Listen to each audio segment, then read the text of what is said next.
Well, Maka, Shin Megami Tensei V is out, or almost out depending on when this video goes up. My review is out there for everyone else to see, but we thought it'd be a great idea to get a second opinion on the game in case anyone is still unsure. So with that, I'm your host Riku, and I'm here with Maka, and we're here to talk about SMT5 Vengeance. It's good. It's very good. It's a great game. We said that last time, but we had to redo this recording. Yeah, this is our second take, but that doesn't change the fact that this game is really good, and I have a really positive impression of it. I finished it. Maka, have you finished it? I have not finished it. I was wanting to play this on PS5, but I got a Switch code. So, I'm playing it on there, but I want to play on the PS5. So I played a decent amount of it to get, really get familiar with it and understand what it is this version does differently from the original and what it does better or worse. And yeah, no, it's still really good. I still love the original SMT5, and I love this. Yeah. My experiences, I'd say that this is just a fantastic follow-up to SMT5. It makes SMT5 almost feel kind of like a beta version, because this does include everything that SMT5 had, but has a separate campaign on top of it, as you all know, the Canon of Vengeance. And they have tweaked the gameplay and also, changed the story and make it feel just more complete overall. And I think it's just a fantastic package this time around. I feel like if you were disappointed in certain aspects of SMT5, like maybe the story or like the gameplay and things like that, this is definitely the game for you, simply because it seems like they directly addressed a lot of the criticism. And to start things off, I do want to just go ahead and get my basic thoughts out the way, my basic impressions. I played on PS5, and I think this game just looks absolutely beautiful. I'm not pixel counting, but I do think this game does run at 4K. And also at 60 FPS, so it's extremely smooth. Yes, it's a turn-based RPG, so it's not really necessary, but 60 FPS does wonders when it comes to navigating the menus. You can go really fast through everything simply because you have that faster refresh rate. Things feel way more responsive. And also the game just in general is faster. Loading times have been cut down a lot, at least on PS5, as well as there's just less lag when it comes to exploring the areas. There's no frame rate drops. It's just a much more consistent experience. So that was my experience on PS5. It's been fantastic in terms of visuals and performance. Maka, he said he played on Switch. How's the performance there? I've always been curious about that. So there's a reason why I am waiting for the PS5 version to actually go through and really experience this story and see what it's like. Because it runs basically the exact same as it did on Switch for the original release back in 2021. It runs... I didn't really have much of an issue, or not, that's not the right way to put it. I could get past a lot of the performance issues with the original SMT5. I know a lot of people really struggled with it, but I was able to, past a certain point, just kind of accept it, and I still found the game perfectly playable. Vengeance on Switch is basically the exact same. There's no noticeable improvement outside of maybe like some loading screens are probably quicker, like it's little minor things. It's minor things. Overall, it is basically the exact same. And while I think that's perfectly playable, some people might disagree with me, but I think it's perfectly playable.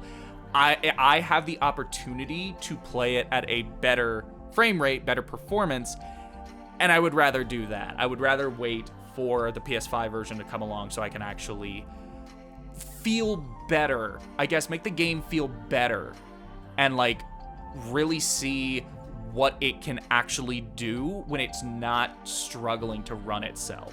I think resolution wise, I actually also don't know what resolution it's running at on Switch, but I think the resolution is fine. It is like purely just the frame rate. The frame rate is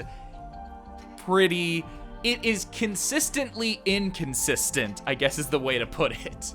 Yeah. It's running at like 15 to 20 frames, it feels like, in most areas. And then there'll be areas where it like really smooths out and it feels pretty solid. And then you hit the sprint button and it just kind of dies a little bit. Yeah, that was pretty much how I felt about it when I first played. It wasn't the biggest deal in the world for me, because at the end of the day, like, I prefer like the content of the game over things like frame rates and visual things like that. But yeah, SMT5 was a bit of a chuggy game on the Switch, and so I'm glad that for this release it's available everywhere: Xbox, PS5, PS4, PC, pretty much every modern platform. And so there's just more options when it comes to like what you want to play on. And so, if you like the portability, which is still, I think it's still a great option. It's not like it's like horrible or anything on Switch. No, I think it's perfectly playable on Switch. Yeah, perfectly playable. I had a great time. It was my game of the year 2021, despite its performance issues. So yeah, obviously not a huge deal to me, but I do enjoy having that 60 FPS as an option overall. So yeah, when it comes to impressions like that, yeah, the game is great. But how about the story? Now, Maka, you didn't go too far into the story. Like I said, I finished the game, but I obviously won't dabble into spoilers because the game isn't even out yet, maybe when you guys see this video. The story, though, like I said, you have two canons this time around. Canon of Creation, Canon of Vengeance. Canon of Creation is the original story, and Canon of Vengeance is the brand new narrative this time around. And I think it's awesome that they included both. Usually, it's just like, in any other Atlus game, it's usually like just Persona 5 Royal, you'd be like just the new story, not the base vanilla story, right? It's the sort of thing where like Atlus has only done, when it comes to like these enhanced re-releases that have some kind of new story aspect to them, for the most part, what they do is they tell the original story, and then at some point they have a mandatory cutscene where it's like, oh hey, there's this new waifu. Isn't she cute? Isn't she interesting? Why don't you go take a look over there? And then by exploring that, you kind of get to see what this new story is actually like, or you could ignore it and just keep going. Sometimes it happens earlier on in the game, like in Strange Journey Redux. In other times, it's like Persona 5 Royal, where you have to wait until the very end of the game. This does something that I wish more of these enhanced re-releases did, which is you can just pick between the original story, completely untouched. It is the exact same whether you like it or not, or you can play the new story just right at the beginning. You hit new game, and it like immediately just gives you the option. And I think they've only really done that twice before, I think. I think they did it for Persona 3 FES, and they did it for Devil Survivor 2 Record Breaker. And this is far and away just my preferred way of doing it. I think this is great. It allows both stories to kind of stand on their own, and it doesn't feel like one is invading the other or like hurting the other by distracting from it. Yeah, I think that is absolutely fair, and I feel the same way. This is the coolest way that I've seen them go about doing a second edition of a game. It just gives you the option. Play the original or play the new one. It doesn't sort of feel like it replaces it in my mind. That's how I kind of felt with Persona 5 Royal. But yeah, the story content itself, without going into spoilers, I think the story in Vengeance is a lot better overall than the original. It's not perfect, but I think it does fix a lot of the pacing issues that the original had. And I also think that there are more characters that are just more at the forefront this time around. When it comes to the human characters, this is something that I missed in base SMT5, because the first SMT game I played was SMT4. The characters are with you throughout the whole journey, and that was something I really thought was cool, because you get to see them develop with you and they experience the same things that you do. In SMT5, it felt more like you were just kind of by yourself a lot of the time, but in Vengeance, it feels like they completely corrected that issue. All the human characters, Tao, all these other characters, they're with you, and I think that's just really awesome when it comes to development and things like that. Overall, it's just a much more cohesive storyline this time around, and I feel like they implemented ideas that they had maybe during development that they couldn't really expand upon or had to cut. I feel like this is a story that they really wanted to make. So overall, it's a lot more solid this time around. SMT5, the original, is a game that I did an entire video breaking down and talking about the story. But it's also, I kind of presented what is, in retrospect, a pretty unpopular opinion, but I feel like I just worded my thoughts poorly, which I said the story was pretty good. A lot of people are like, what are you talking about? The story's garbage. I feel as though SMT5 is a story that has a ton of potential, a really interesting world, really interesting lore, and some characters with a lot of potential. And it really just came down to the execution of the original SMT5. It just had so many issues, but a lot of what was there was interesting, and you could see how this could make for a really good story. It just failed for one reason or another. It feels like this game struggled a lot with developmental issues, especially when you look at developer interviews from early on development versus what we ended up getting. They talked about wanting to tackle various subjects that just seem to be completely absent in the actual game itself. I haven't played enough of the Canon of Vengeance to really give an opinion one way or the other about whether or not it's good, but from what I have played, I am genuinely interested, and it does feel like a marked improvement over what was there originally. There's more of a presence of like, oh, this is going somewhere, which to a certain degree, I kind of like the isolationism of the original SMT5. There was something about that I just really liked. It felt very SMT Nocturne in a sense, which this game draws a lot from Nocturne. But it kind of resulted in the story not feeling like it had a place, or it really felt like it had any kind of presence whatsoever beyond like these little stints. So yeah, no, it really seems like this is just making so much better use of that potential that was just lost in the original release. I agree with that, because SMT5, the base game, it got really interesting in the second half. Actually, the second half was probably more interesting than the first half, in my opinion. I won't say what happens, but just things really start to get interesting when you hit the fourth area. So yeah, overall, massive improvement in my opinion over the story, but the gameplay as well sees a lot of improvements when it comes to its combat, when it comes to exploration, as well as, you know, little things here and there that make building your party just that much more interesting. And the first one that jumps out to me is gonna have to be with the combat, the balancing, the level scaling. This is something that was changed this time around so that, you know, levels feel they're still important when it comes to, you know, strength and things like that, but it's not as strongly dependent on that as it was in the original. Nowadays, it is mainly focused on your stats and your skills. That's how you determine how much damage you do. In the original SMT5, there was a big disparity, or there was a lot of difference in damage you would do if your levels were as different as like 15 or 20 levels. You wouldn't be able to scratch enemies that were 20 levels above you. In this game, that's not really a thing anymore. It's just way more focused on how you outfit your demons, how you know, improve your offense and things like that. I think it's a massive difference, and I love it for it. No, I think probably my favorite thing right now is the innate skills. That's something that when I first heard it, I thought, oh, it's going to be something like, when you have this demon in your party, it will boost the accuracy of all of your partners. And it's like, oh, it's something kind of basic where it's like, that's useful, but it's like not super interesting. But then they talked more about what the actual innate skills could be and what they could do.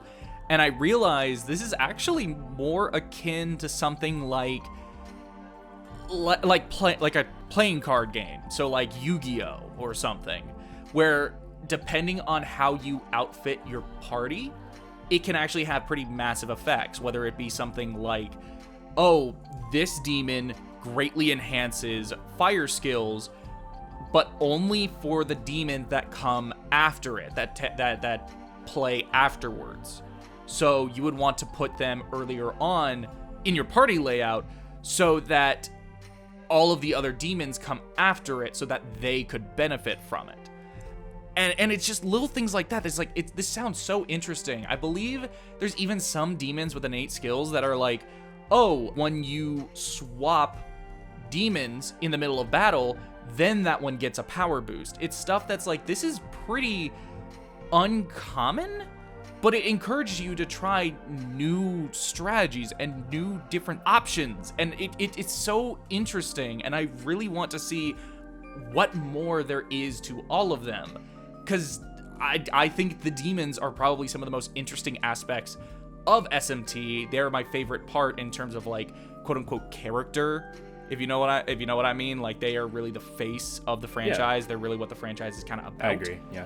And just putting more focus on them and making them feel like individuals or like different, or that each one has its own unique purpose is just, I love it. I love it. So I'm really liking everything I've seen with the innate skills. Yeah, I agree that the demons are basically the face of SMT, and I think that's why I love SMT's turn-based combat the most, is because of how much customization you can do, and really it makes your party feel like it's your own because you have so much control of like what you want to do. Speaking of those innate skills, my favorite one that I came across in this game is where if you pull a specific demon into your party, it reverses your buffs. So it sounds weird, but if you are in a situation where you have a ton of debuffs on you, bring that demon in, all your debuffs flip straight up into buffs. And so that is like a massive way that you can just turn the tide of battle over. Like, and so now you're instead of missing all your attacks, the enemy's missing all your attacks because now your speed and your defense and your offense are just way higher. It's a really cool innate skill. Definitely my favorite in the game, and by far, in my opinion, the most useful that I've came across. And yeah, it's just such a cool little thing that makes a big difference. I want to go back to the innate skill you were talking about with the one that improved like fire damage for the demon that comes after you. Is that what it was, right? Yes, I think I might have accidentally combined two different innate skills, but yes, basically there is an innate skill that will boost the power or the attack of, whether it be like a physical or a fire or whatever, of the demons that have their turn after that one. Yeah, I find that really interesting because when base SMT5 came out, I thought it was like interesting how the order of your demons that go in battle is just based on where you slot them in the party, as opposed to like previous SMT games where I believe it was dependent on your speed stat. You would have a number 1 through 4. It would be in different orders to signify who goes next based on their speed stat or something like that. And I was wondering like why change that? But now with the innate skills and things like that, this suddenly makes a lot more sense. So I don't know if this is exactly what was planned, but this feels like a mechanic that goes hand in hand with that change. So it's almost like this was something that could have been in the original. And yet another example of something that SMT5 Vengeance improves upon when it comes to gameplay, and like fully realizing like these changes here and there that to me I thought didn't have any rhyme or reason, but it makes perfect sense now. I think another thing that Vengeance really improves on, and this is something that initially I didn't really notice and it didn't really bother me too much, but then once I started seeing other people's reactions to the game and people talking about it, I started to acknowledge like, okay, no, that's a problem, is how it handled level scaling. Where in the original SMT5, bosses, like how much damage you did to an enemy, your level arguably, if not definitively, mattered the most. So it became almost impossible to beat an enemy that was like 5 levels higher than you. But rather than using strategy, you actually had to go and just level up, which is a lot more mundane and kind of boring.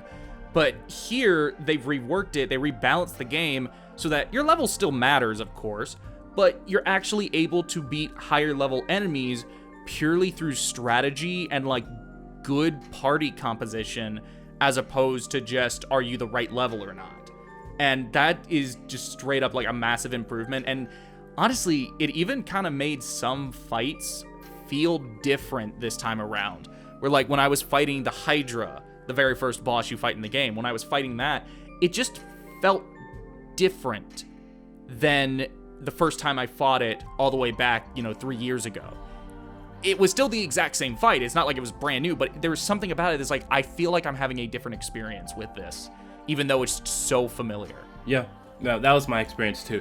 The bosses, so when I first played, I was a little under leveled, so the boss felt tanky for no reason. This time around, I focused on building up my skills. I took him out in like 5 minutes, which, that's still a lot of time for battle, but like I took him out a lot quicker, so I felt really good about that change, and it's awesome. So yeah, when it comes to gameplay, yeah, SMT5, they really tweaked the formula, and I think overall it's for the best. The last thing that I want to talk about real quick is the exploration, which is, I think, a big part of SMT5. I think it was honestly like, even back in 2021, in my opinion, my favorite time exploring a world when it comes to like, just like the content of the world itself. Whereas like you're going through these massive wastelands and, finding Mimon and things like that. Well, I think it's really cool. And SMT5 Vengeance once again improves upon it by adding this thing called, what are they called? They're like the roller coaster thing. I forgot what they're called. The Magasuhi rails. Magasuhi rails, yeah. Basically like little tiny roller coaster type things that'll take you to newer areas of previously existing maps where you can find new demons and more collectibles and things like that. And, it's a small thing, but it makes the world feel a lot bigger in my opinion overall. And I just think it was just a natural area to explore. It makes backtracking a lot quicker because they have set points that they take you to, but it can take you from one side of the map to almost the other side, just like that. So when it comes to moving around quickly, I think it's awesome. It's a great addition in my opinion. In the first area, the Netherworld, there's a few different spots that are essentially just dead ends. And there's one in particular where it's actually kind of a trek to get from the nearest ley line fount to that dead end. And yeah, there is the return, I forget what it's called, the return totem or whatever it was. Something like that. You get it from Goko pretty early on. Right, it's like right after you beat the Hydra. But it just warps you whatever to the last or nearest ley line fount. And that's fine, that's well and good. But now they actually added a Magasuhi rail there where you can actually just warp back over. And it's ultimately, you're still kind of going back to the same area, but it doesn't feel like it's taking you out of the gameplay as much. And it's a lot flashier and frankly just more fun than just fading to black. Oh, I'm back where I was. Yeah. What I really like about these things, they don't overhaul the map. They don't like completely change things. Don't get the wrong idea. This is still basically the same maps that you played back in 2021. But it definitely makes them feel bigger. And they're like a rail will take you to a spot that you probably noticed in the original, but you just couldn't go to for whatever reason. And it just makes it feel fuller. It makes it feel fuller. I also am just really surprised by how many of them there are. I was kind of expecting where it's like, oh, there'll be like a couple of new areas and some of them will be shortcuts, but for the most part, it's nothing major. There's actually like a lot of them, even in just one map. Yeah, they're peppered throughout the maps, and it's just awesome overall. I have like no massive complaints. I just think it's just so natural. It just makes sense, just it makes getting around a lot more fun. I never skip the animations. I watch them all the way through. And also, this is a little of a random thing, but it's 60 FPS on PS5. The camera moves so much, and it just looks really nice. I feel like it's awesome. So you said you don't skip them. I was gonna say I skip some of them because they get really janky. Oh yeah, they some sharp angles for real. No, they're a lot of fun, but then it just kind of gets back into the whole performance discussion. Oh yeah. I can imagine it looks kind of sick on Switch. Yeah, I mean, it again, if your only option is the Switch, or you are just like die hard, I want to get this on the Switch, go for it. This is still a perfectly playable version. But if you think you can't handle it, or you have other options, you're probably better off getting it on something else. PC, PS5, Xbox, whatever. You're probably just better off getting it on there. I really hope that, Switch 2, whenever the heck that comes around, I hope it has some kind of boost where it's like, oh, this version actually runs well. Or maybe it has a very unique version for the Switch specifically. I don't know. It would probably just be better if it just made the Switch version run better. But yeah, it's the Switch. It's the Switch. Yeah. If you played the original SMT5 on Switch, you know how that game runs. It's kind of up to you to determine whether or not you want to deal with that. I would hope, I hope that they can maybe do like an update that can unlock the frame rate, like a toggle. So then on a more powerful system, that just will be something that is just there, just an option. And all of a sudden, it's 60 FPS and it runs better. It really comes down to the feel of the game. And I think it feels fine. I just know it can feel better, and I would prefer for it to feel better. Yeah. So yeah, SMT5 Vengeance, that is a great game overall. Our thoughts are positive on it. It comes out on the 14th. Hope you guys are really looking forward to it. I enjoyed my time with it, and yeah, I think that's all we have to say for this discussion. So thank you guys so much for watching. Yeah. If you want to check us out, look us up on Twitter. I'm JBO Maka on Twitter. I got my YouTube is just Maka, Macca. Riku, yeah. Find you. Yeah, I am Katana Riku on Twitter as well as YouTube. So yeah, thank you guys again so much for watching. Make sure you subscribe to GameXplain and ring the bell for a lot more on Shin Megami Tensei V and other things gaming too. Bye.